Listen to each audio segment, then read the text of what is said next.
நான் சொல்ற transportation மோட்ஸை பிளைண்டா rank பண்ணணும். ஒரு தடவை சொன்ன பொசிஷன் மாற்றக்கூடாது. First bus travel. எனக்கு பஸ் டிராவல் ரொம்ப பிடிக்கும். 2 இல்ல 3. நான் காலேஜ் போகிறப்போ வாரம் 7 மணி நேரம் காலேஜுக்கு போவேன், வார கடைசியில் 7 மணி நேரம் திரும்ப வீட்டுக்கு வருவேன். ஸோ இந்த வீக்கெண்டில் மட்டுமே மொத்தமாக 14 மணி நேரம் பஸ்லேயே போகிற மாதிரி இருக்கும். அதில் தூங்கிட்டு எவனோ பக்கத்தில் உட்காந்து அப்படியே தூங்கி விழுந்துட்டு ஜன்னலில் அடிச்சுட்டு ஃபுட்போர்டில் தொங்கிட்டு இப்படிலாம் போயிட்டு இருப்போம். அது ஒரு நல்ல மெமரி. ட்ரெயின் வந்து 4. வடக்கு நண்பர்கள்னாலயா?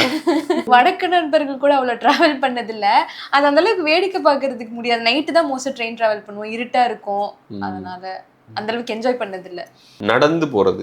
ஐயோ, ஃபர்ஸ்ட் 2 நான் வேற எதுக்கு சேவ் பண்ணி வச்சிருந்தேன். ஆனால் எனக்கு நடந்து போகிறது பிடிக்கும். 2 ஷிப், கப்பலில் போனதில்ல, எப்படி இருக்குன்னு தெரியல, ஆசை. 5 நானும் போனதே இல்லை. நான் இதில் தேக்கடியில் வேணா அந்த ஃபெரியில் போயிருக்கேன், அவ்வளோதான். கப்பலில் போனது, அது போட்டில் மட்டும் போனது, போட்டிங் அந்த இதுதான் போனது. அதுக்கு மேலே போனதில்லை.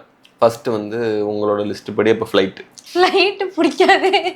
நான் 2 வீலர்னு எக்ஸ்பெக்ட் பண்ணிட்டு இருந்தேன். உங்களோட லிஸ்ட் அப்படியே கமெண்ட்ல சொல்லுங்க. அப்படியே நம்ம சேனலை சப்ஸ்கிரைப் பண்ணிடுங்க.